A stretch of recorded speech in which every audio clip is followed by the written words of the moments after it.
বাড়িতে একটু দুধ ছিল, তাই ভাবলাম পুডিং বানিয়ে ফেলি।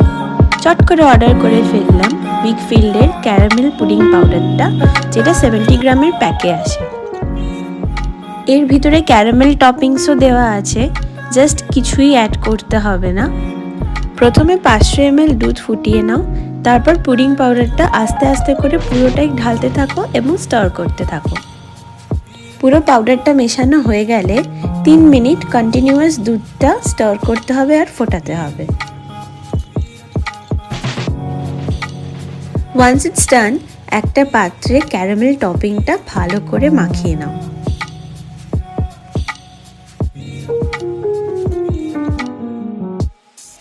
এবার দুধটা আস্তে আস্তে পাত্রে ঢেলে ফেলো।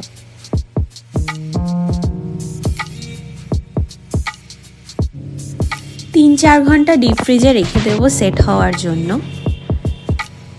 So pudding ready. এবার থালায় উল্টে নিয়ে দেখি কেমন হলো।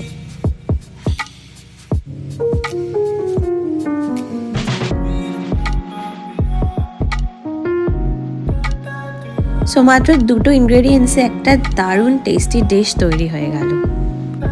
So cooking is so much fun if you know the right ingredients with the right quantity.